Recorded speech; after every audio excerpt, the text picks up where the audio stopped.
할렐루야. 여러분 반갑습니다. 지난번에 이어 계속 말씀 나누기를 원합니다.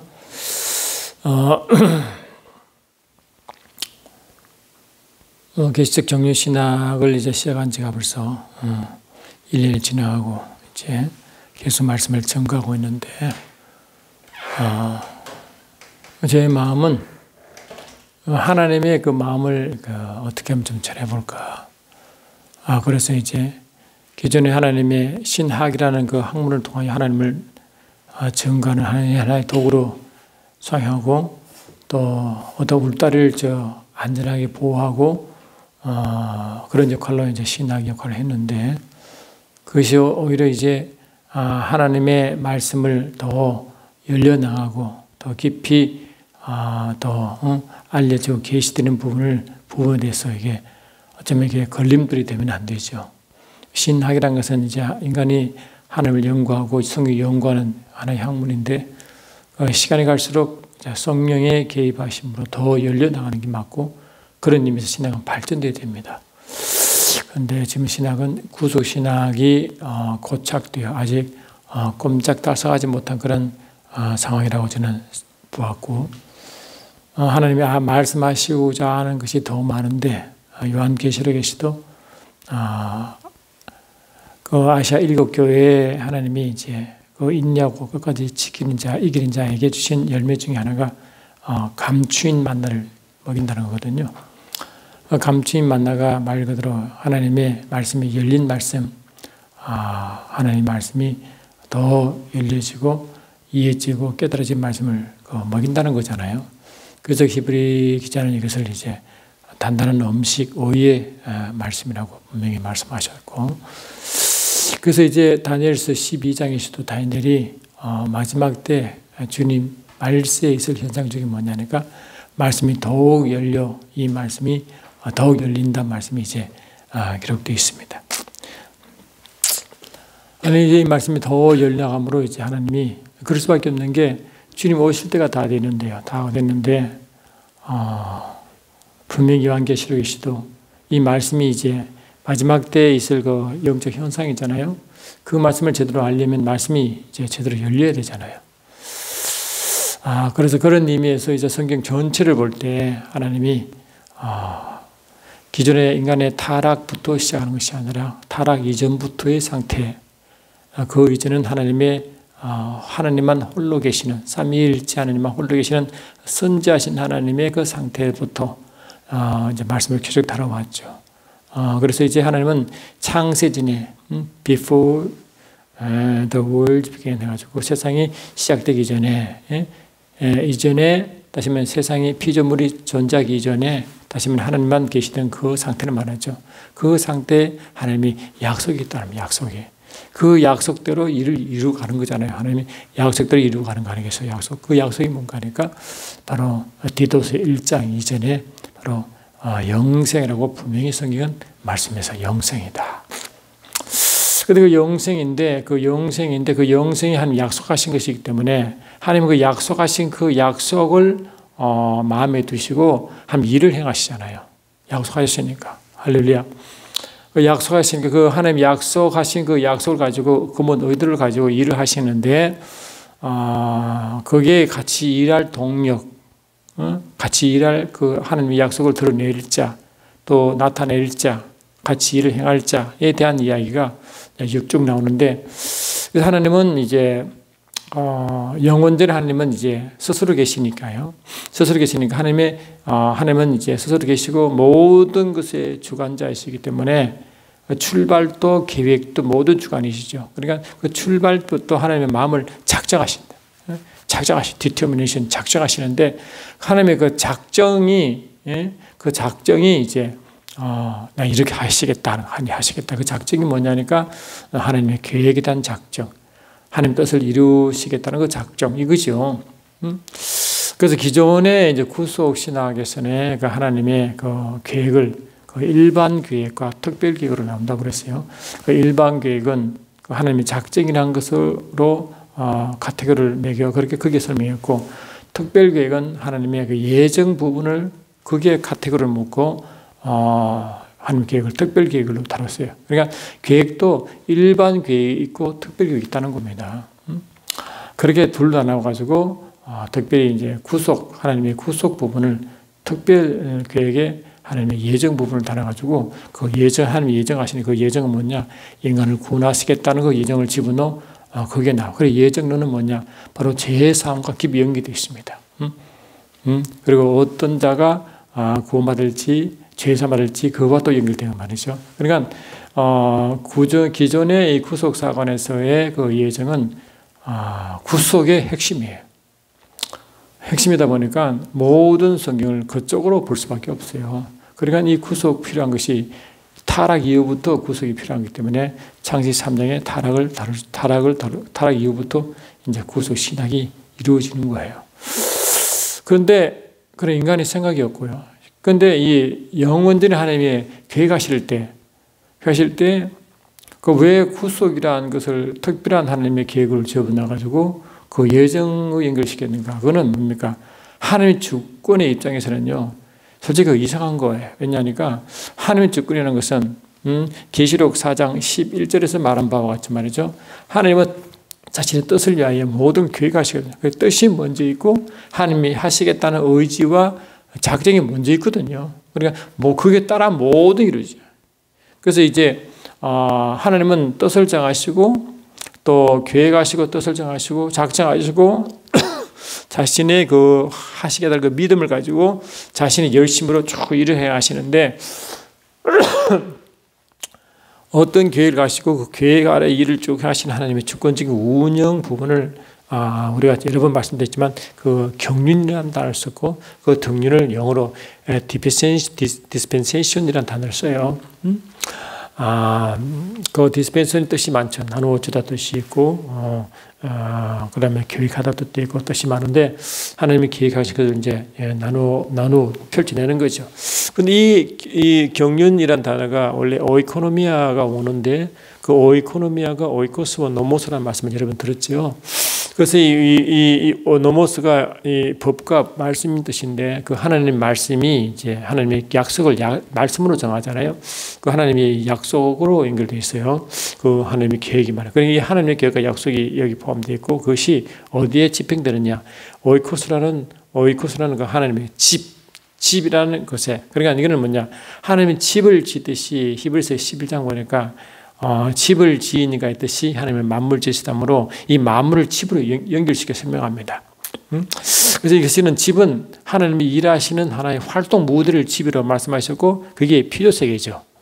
그래서 모든 피조세계는 하나님이 일하시는 활동 무대입니다. 무대. 그러니까 하나님의 피조세계에서 하나님이 활동하시고 일하시고 계획하신 것을 이루어 나가시는데 그분의 말씀 약속을 따라간다는 뜻이거든요. 그게 오이코노모스가 그 뜻입니다. 그러니까 하나님의 계획하신 것을 계속 펼쳐 나가신다. 그래서 디스펜세이션이라고 가지고 그거를 경륜이라고 단어를 씁니다.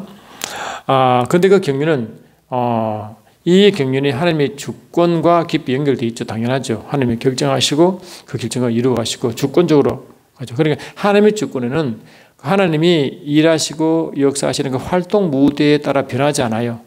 당연하죠. 하나님이 일을 하시겠다고 결정하시는데 일을 행하시는데 그 일하실 때 모든 피조세계 활동 무대는 거기에 맞춰 결정되었고 예비되었고 계획되었고 할렐루야. 그게 블루프린트이죠. 청사진이죠. 그래서 청사진 나왔는데 그 청사진 때문에 하나님의 계획이 바뀐다. 그거는 일이 선수가 반대잖아요. 그러니까 먼저 하나님의 뜻이 있고 작정이 있고 계획이 있고 하나님이 그걸 가지고 일하실 활동 무드를 이렇게 만드시고 그게 블루프린트 그 청사진 아닙니까? 그 청사진대로 일하시거든요. 하나님 방식으로 하나님 때 일을 계속하신다. 그래서 하나님의 방식으로 하나님 때 일하신 하나님의 때가 바로 이제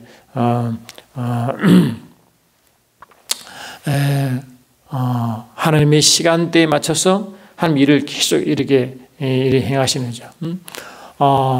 그리고 이제 그런 하나님 시간대에 하나님의 방식으로 하나님의 뜻을 따라 일하시는 그 모든 것이 그 계시록 4장 11절도 여러분 제가 이거는 이제 지난번에 한 것을 한 번 더 리마인드 하시고 제가 시간 의미에서 제가 설명을 해드리는 겁니다. 그래서 계시록 4장 11절에서 이것을 그렇게 말씀했죠. 11절. 우리 주 하나님이여 영광과 존귀와 권능을 받으시는 것이 합당하오니 주께서 만물을 지으신지라. 이 만물이 활동 무대입니다. 여기서 말하는 이 집이라고 표현된 활동 무대. 만물이 피조세계죠. 만물을 지으신지라. 만물이 주의 뜻대로 있었고 또 지으신 바다. 만물이 주의 뜻과 연결됐다는 거거든요. 주의 뜻대로 지원받았고 뜻대로 존재하고 있다. 보존되고 있다. 그래 이 모든 만물이 주의 뜻대로 지원받았고 주의 뜻대로 보존되고 있다 이 뜻이거든요. 그래 이 만물이 바로 하나님의 뜻이 먼저 있다. 먼저 그 뜻이다. 그 하나님의 뜻이 뭐냐? 하나님의 뜻과 계획이 하나님의 약속으로 지어져 일을 행하시는 거 아니겠어요? 그게. 그래서 이 약속이라는 말씀이 바로 로모스라는 말씀을 표현되어 있다는 거예요. 그러니까 이제 그리고 또 이것을 또 에베소서 1장 11절도 이렇게 아주 하나님의 주권과 하나님 일하시는 방식을 단적으로 이렇게 교회론인 에베소서에서 바울이 분명히 그를 말하고 있습니다.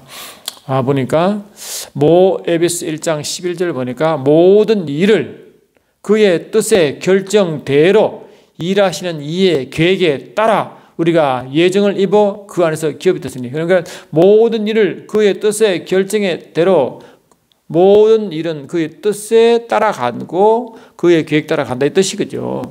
그러니까 이미 하나님의 뜻과 있고 그 뜻의 결정대로 모든 전제이기 때문에 그 뜻이 먼저 있죠.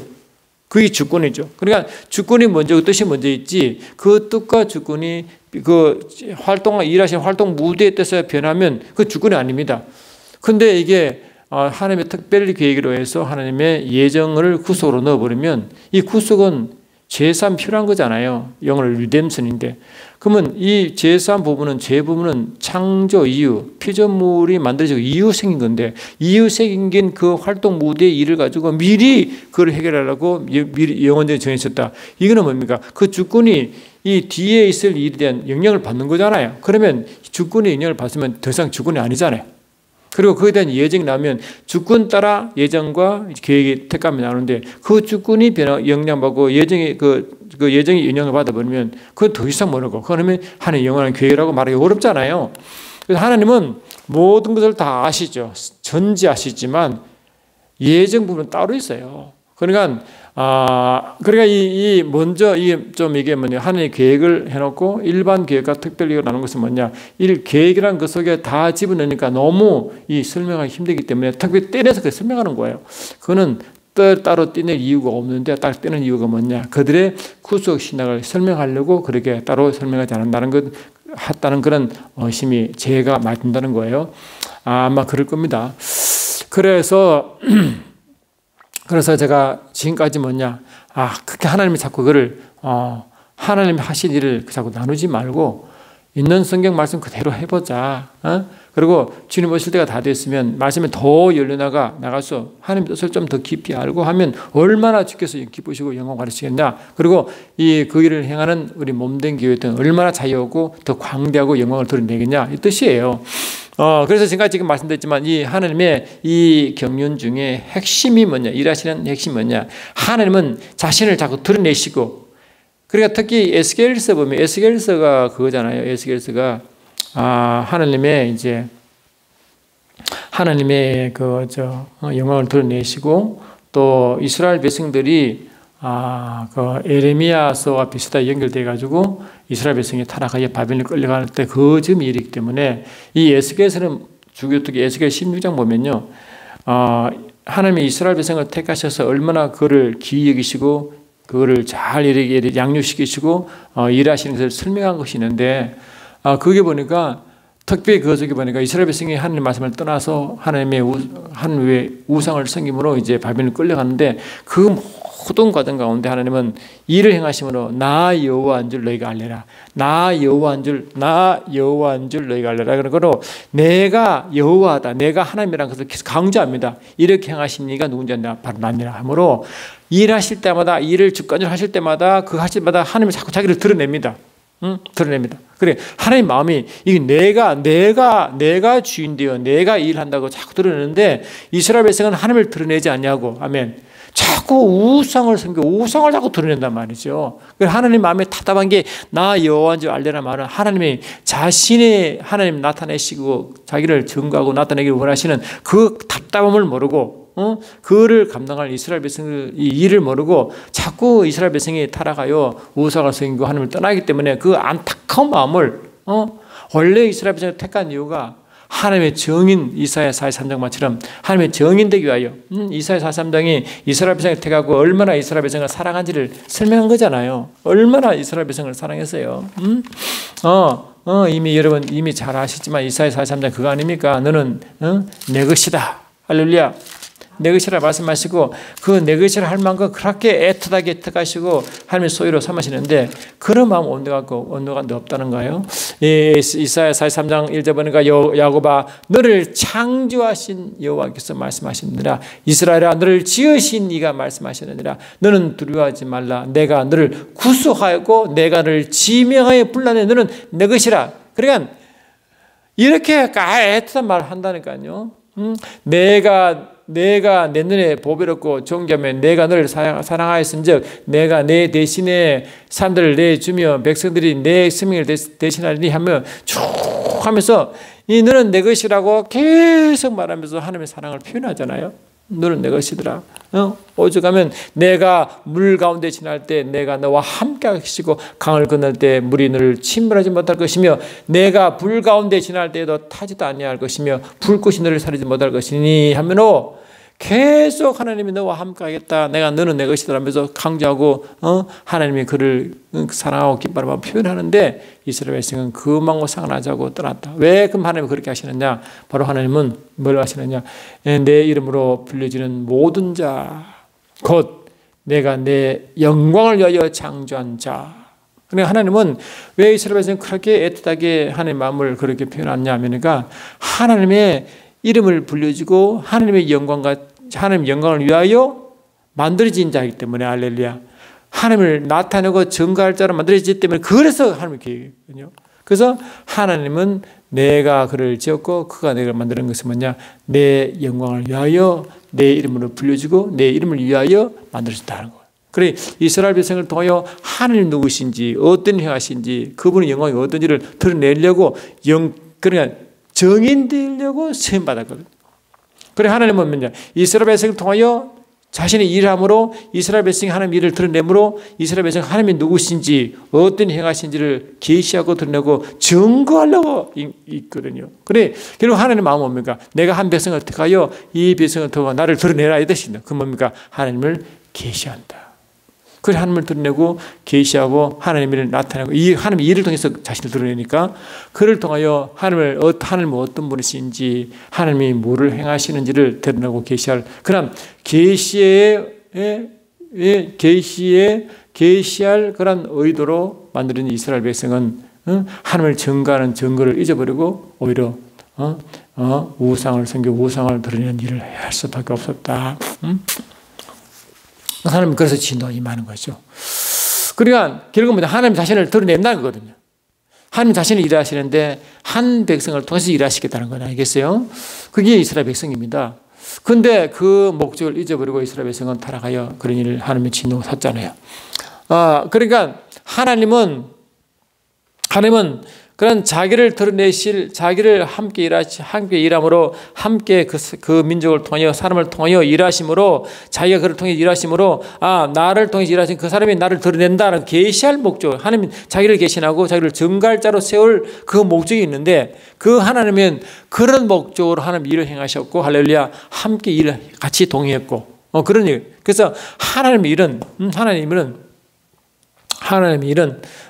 자신의 뜻을 정한 그 뜻을 가지고 뜻대로 일을 하시잖아요. 그리고 그 함께 일하시고 함께 일함으로 그 일하시는 그분을 드러낼 계시할 그 계시자가 누구냐? 그 계시자가 바로 함께 일할 자가 계시가 뭐냐? 하나님의 뜻을 정하시고 그 뜻을 위하여 계시할 자를 하나님은 예정했다. 할렐루야. 예정했다. 그리고 예정이라는 것은 하나님의 계시할 자, 함께 일할 자입니다. 그래서 이래 보시면 이제 여기 보면 이제 하나님을 계시할 자, 증거할 자, 동력할 자. 동력자. 자로서 하나님은 이게 바로 예정이다. 예정이다. 이 택장과 예정이다. 이렇게 씁니다. 그리고 예정은 구속이 아니고 하나님을 계시하고 증거하고 함께 동행할 자에 대한 택함과 예정과 부르심이에요. 콜링. 이러시죠.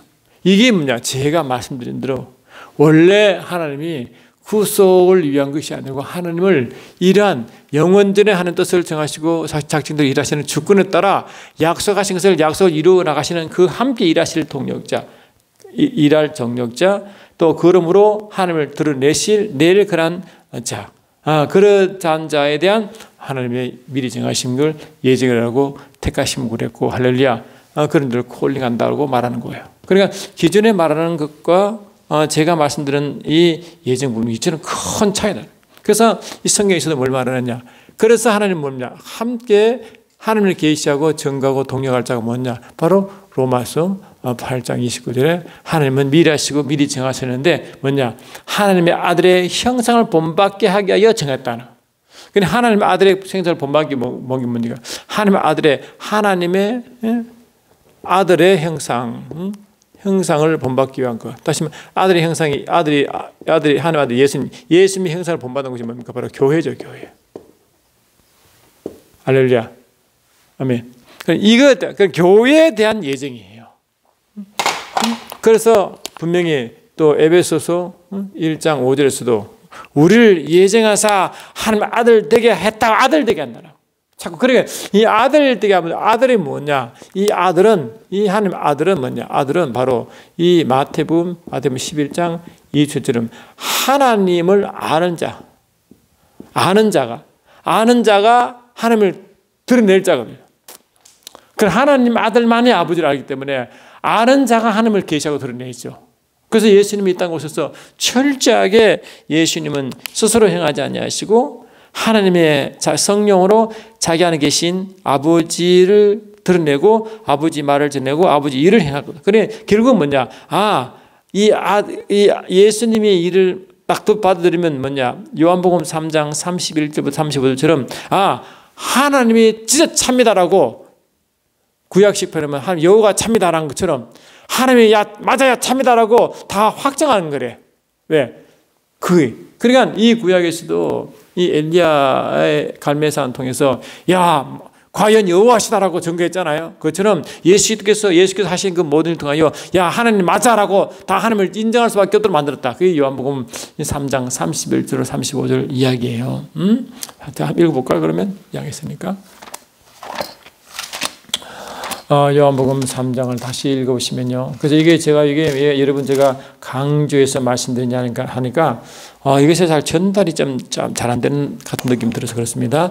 요한복음 3장 31절 보니까 위로부터 오시는 이는 만물 위에 계시고 땅에서 난 이는 땅에 속하여 땅에 속한 이를 말하느니라. 하늘로부터 오시는 이는 만물 위에 계시나니 이 그가 친히 보고 들은 것을 증거하되 그의 증거를 받는 자가 없도다. 그의 증거를 받는 자는 하나님이 참되시다는 인천내라. 이거네요. 그래 예수님은 하늘부터 오신 예수님은 친히 보고 들은 걸 증거하는데 그 증거를 받는 자는 뭘 증거하느냐? 하나님이 참되다라고 증거한다. 그래 아버지를 증거한다는 거거든요.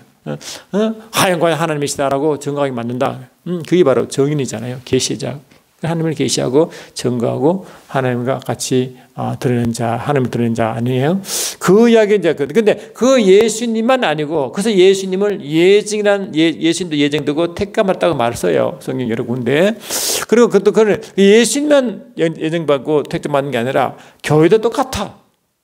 그래서 예수님과 교회를 어떻게 보면 예수님과 하나가 되어 결국 예수님과 교회는 하나가 되어 하나가라고 표현하고 같이 일을 벌고 같은 동력자라고 했죠. 결국은 뭐냐? 아들의 형상을 본받는 그 예정받는데 이 예정 카테고리 속에 같이 있는 이것이 하나가 되고 하나가 된다. 그래서 예수님과 교회는 하나가 되고 동시에 이들은 뭡니까? 하나님의 동력자가 되어 아버지를 계시한 자, 아버지를 하나님을 계시하라. 계시자로 산다. 그래서 마태복음 11장 보니까 이렇게 돼 있잖아요. 다시 말씀드리면 11장 27절 보니까 내 아버지께서 모든 것을 내게 주셨으니 아버지 외에는 아들 아는 자가 없고 아들과 또 아들의 소원대로 계시를 받은 자 외에는 아버지를 아는 자가 없다. 그래 아들 예수님만 아버지를 알고 또 아버지를 아는 자가 또 있는데 뭐냐 아들의 소원대로 계시를 받은 자가 아버지를 안다. 그래 아들의 소원대로 계시를 받은 자가 교회죠. 그래 그러니까 예수님과 교회가 아버지를 안다 이 말이에요. 그래 아는 자가 계시하고 증거하니까 정인된 삶을 사니까요. 그러니까 아버지를 아는 자는 바로 아들만 아는데 그 아들이 예수와 교회라는 것입니다. 그래서 예수님을 요한복음 로마서 8장 29절에 맏아들이라고 그랬고 히브리서 2장 11절에 보니까 예수와 교회가 한 아버지에 낳고 한 형제라고 그렇게 분명히 말하는 이유가 여기 있다는 겁니다. 이해되시죠? 이걸 여러 번 말씀드렸는데 이게 아무리 말씀해도 이게 말씀드려요. 강조해도 지나치면 없는 말씀드립니다. 이게 그래야 이런 것을 영적으로 충분히 이해하시고 그래야 말씀을 들으면 이제 그게 계시적 균형이 신학이 얼마나 귀한 건지 진짜 필요한 건지 이제 아신다 하는 겁니다. 그래 이제 결국 이것이 뭐냐 히브리서 1장 11절에 한 형제라고 이제 형제라고 이제 이렇게 말한다. 이렇게. 그렇죠. 그래서 이제 이 주님 같이 교회도 뭐냐? 주님도 주님도 몰랐어요. 그래서 주님도 몰랐어요. 이게 하나님의 일을 이제 하나님의 선한 일이라고 말했고 그 사도행전 10장 38절에서도 하나님 나사렛 예수에게 성령과 능력으로 기름 부듯 하시며 저가 두루 다니시고 선한 일을 행하시고 마귀의 누른 자를 고치시니 이는 하나님이 저와 함께 하심이라므로 예수님도 선한 일에 열심이었다고 말씀하시고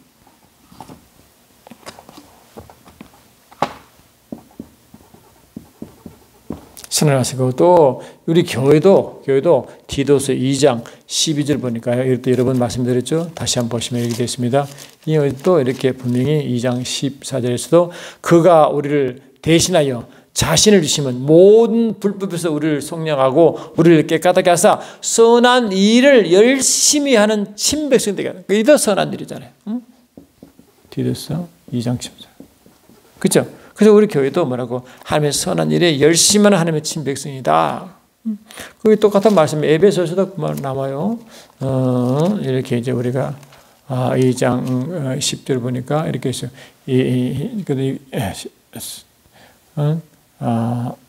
에베소서도 2장 10절 보니까 이렇게 되어 있습니다. 우리는 그의 만드신 바라. 그리스도 예수 안에서 선한 일을 위하여 지으심 받은 자니 이도 선한 일이라고. 그렇게 선한 일이 뭔가 하나님의 일이시고 그 하나님의 일이 이제 뭡니까? 하나님의 뜻과 의도대로 하나님의 계획대로 일하시는 그 모든 일이 선한 일이라고 분명히 말씀드렸어요. 이거는 1년 도덕적인 말이 아니라 영적인 의미에서 여기서는 악은 그 영적인 의미로 하나님 떠난 것이고 죄도 분리되는 거잖아요. 이것도 하나님의 함께 계시면 하나님의 일을 함께하는 것이 선한 일이다 하는 겁니다. 이렇게 이제 되어 있다는 것이 이렇게. 그러니까 이런 식으로 이제 하나님의 영원전에 하나님의 하나님이 그 약속한 것이 이제 영생으로 약속했는데 영생이 뭔가 보니까 바로 아까 여러 번 말씀드렸지만 요한복음 10장 3절에 예수께서 분명히 그 영생을 정의했다 했잖아요. 영생은 참 하나님과 그가 보내신 자 예수를 아는 것이 영생이다. 그 영생은 원래 이게 영원전에 약속하신 그 영생은 죄와 상관없기 때문에 그 예수님과 하나님이 그 영원전은 삼위일체 하나님이 하나님과 말씀과 성령이 하나 된 그 상태에서 그 하나님과 예수님을 깊이 알고 그게 바로 교제죠. 깊이 알고 누리는 그 상태를 영생이라.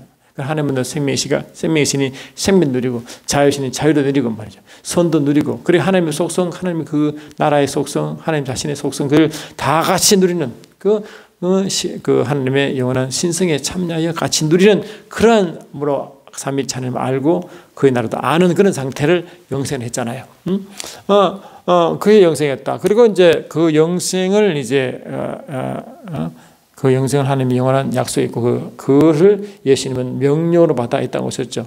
요한복음 12장 49절 50 보니까 예수님은 아버지 말씀하신 그 명령을 가지고 오셨다. 그래서 그 명령이 바로 말하고 영생이라고 분명히 말씀하고 있습니다. 영생이었다. 그럽니다. 그러니까 이러한 관점에서 아담이 창조됐죠. 이렇게 영원전에 하나님 이런 계획을 가지고 창조하시고 창조물 중에 마지막 창조물이 아담이잖아요.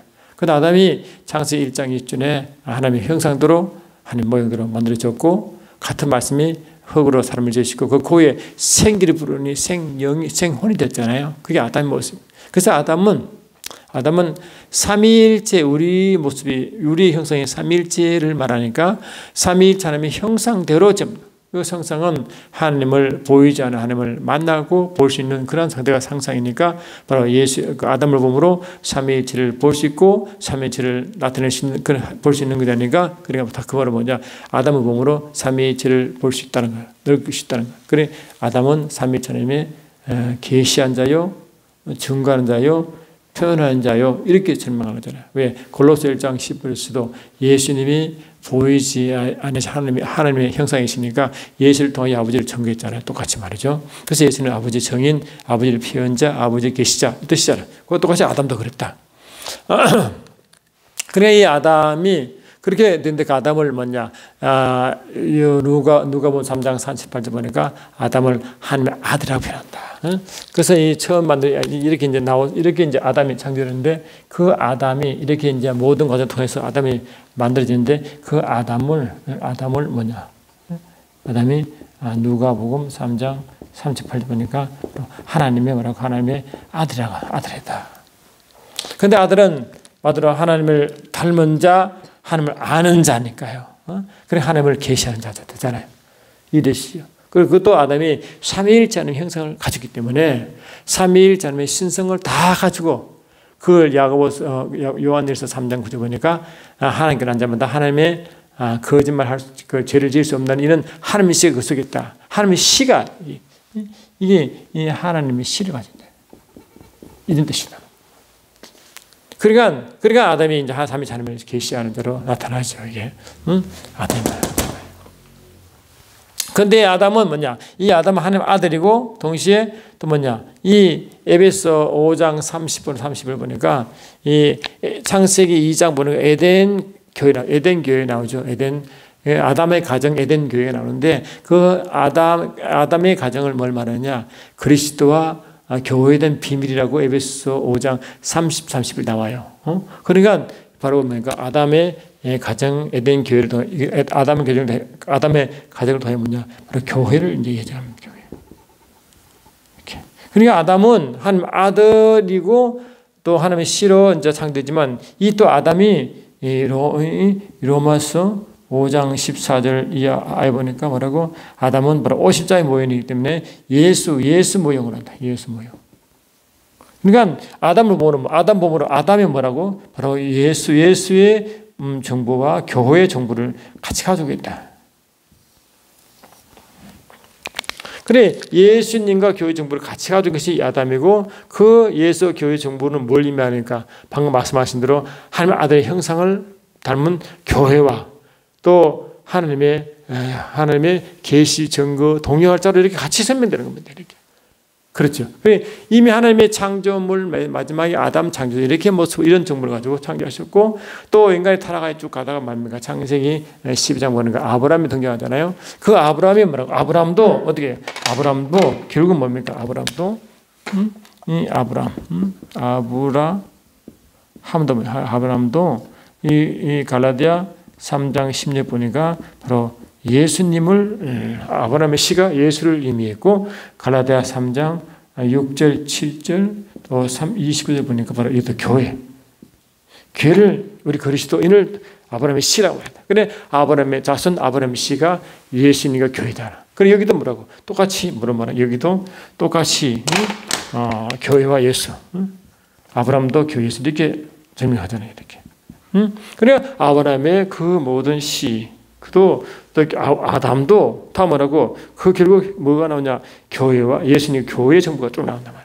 예수 믿는 교회가 뭐라고? 말씀하신 대로 이 하나가 되어 하나의 삼위일체 하나님을 계시하고 정관을 동력제임이 같이 들어가 있잖아요. 이게 다 그래서 성경은 전체 이렇게 쫙 이렇게 연결되는 겁니다. 그래서 이 다음 시간은요, 이렇게 이제 주님과 교회의 정보가 있는데, 이것이 이제 나중에 이제 이 동력이란 여기서 이 영성이라는 것이 성경 전체를 통해 어떻게 흘러가는지를 제가 설명드리겠습니다. 그래서 이 성경의 구성이 돼가지고 맨 마지막에 뭐냐? 맨 마지막에 이제 요한계시록 나오죠. 요한계시록이 뭐라고? 요한계시록이 결국은 뭡니까? 신전신지 새 예루살렘 성으로 마치잖아요. 그거 왜 그렇게 마쳤을까? 성경 구조가 왜 이 신전신지 새 예루살렘 성으로 이렇게 마칠까? 그리고 그 앞에는 왜 천년왕국이 들어갈까? 할렐루야. 그리고 구약에서는 왜 이 신전신지 이야기를 그렇게 많이 할까? 그 이야기는 뭡니까? 왜 했을까? 또 몸된 교회 나라가 천국에 왜 임했을까? 이를 다 이거 구속 신학에서는 따로 설명할 필요가 없고 글을 하지도 않았지만 이 계시적 경륜 신학에서는 이게 다 연결되어 영생과 연결되기 때문에 다 연결되어 설명이 다 합니다. 그러니까 성경 구조가 하나님의 약속하신 영원 약속하는 그 영생과 처음 연결 나타나기 때문에 성경 구조가 그렇게 아주 깨끗하고 클리어하고 확실하게 그렇게 딱 설명되는 거예요. 그래서 성경 구조가 왜 이렇게 구조가 이렇게 되는지를 그렇구나. 이 계시적 경륜 신학기는 정확하게 설명할 수 있고 그를 나타낼 수 있고 확증이 되는 겁니다. 그 부분을 다음 시간에 하도록 하겠습니다. 여러분 다음 시간에 오늘 말씀한 그 두 후반부를 말씀하겠습니다. 여러분 다음 시간에 뵙겠습니다. 고맙습니다.